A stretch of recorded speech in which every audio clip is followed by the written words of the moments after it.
نبی پاک صلی اللہ تعالیٰ علیہ وسلم عید والے دن عید پڑھنے کے لیے راستے سے گزر رہے تھے۔ آپ کے ساتھ امام حسن امام حسین بھی تھے۔ تو دیکھا ایک سائڈ پر بچے کھیل رہے ہیں اور ایک بچے کو دیکھا کہ وہ کونے میں بیٹھ کر رو رہا ہے۔ تو نبی اکرم صلی اللہ تعالیٰ علیہ وسلم نے اس کو بلایا، ارشاد فرمایا، یہ بچے کھیل رہے ہیں، تم کیوں نہیں کھیل رہے؟ وہ کہنے لگا، یا رسول اللہ صلی اللہ علیہ وسلم، دنیا کے اندر نہ میرا والد ہے نہ میرا کوئی رشتہ دار، میں اکیلا ہوں۔ یہ جو بچے کھیل رہے ہیں آج عید کی خوشی میں مسرت ہیں، آج انہوں نے کپڑے بھی پہنے، کھانا بھی اچھا کھایا، لیکن نہ میں نے کپڑے پہنے نہ اچھا کھانا کھایا۔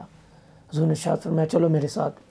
حضور عیدگاہ نہیں گئے بلکہ واپس اپنے گھر کی جانب جا رہے ہیں۔ راستے میں فرمانے لگے، اے بیٹے، اگر میں یہ کہوں کہ میں تیرا باپ ہوں اور عائشہ تیری ماں ہے اور فاطمہ تیری بہن ہے، کیا تو یہ پسند کرے گا؟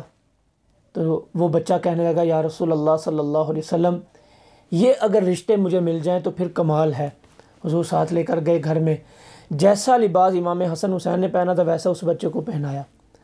اس بات سے پتہ یہ چلا کہ جو لوگ امراء لوگ ہیں، جن کو اللہ تبارک و تعالیٰ نے عطا کیا، وہ اپنے بچوں کو یہ نہ ہو 10-10 ہزار والا سوٹ لے کر دیں، اور جو ان کا رشتہ دار ہے یا ان کا ہمسایہ ہے وہ بیچارہ 500 کا سوٹ پہننے کے بھی قابل نہ ہو، ان کے بدن پہ لباس بھی نہ ہو۔ امراء کے گھروں میں اچھے اچھے کھانے بن رہا ہو، ذرا تھوڑی سی توجہ کیجیے گا، ہمارے ہمسایوں کے گھروں میں کیا چولہا بھی جلا کے نہیں؟ ہمارے کچھ رشتہ دار ایسے بھی ہوں گے کہ جن کے گھروں میں پتہ نہیں چولہا بھی جلا کے نہیں، پتہ نہیں گوشت بننا تو دور کی بات، سوئیاں بھی پکی ہیں کہ نہیں پکی۔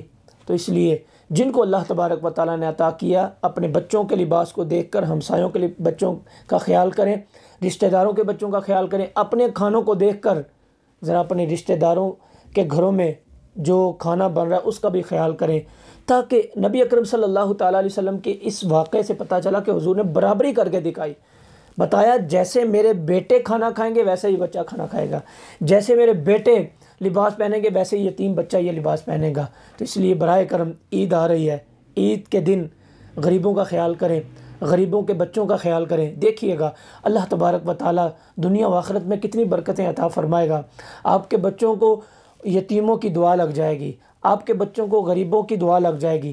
دعا لگنی ہے تو اللہ تبارک و تعالیٰ دنیا و آخرت میں ضرور برکت عطا فرمائے گا۔ اللہ پاک عمل کرنے کی سعادت عطا فرمائے، آمین بجاہ النبی الامین صلی اللہ علیہ وسلم۔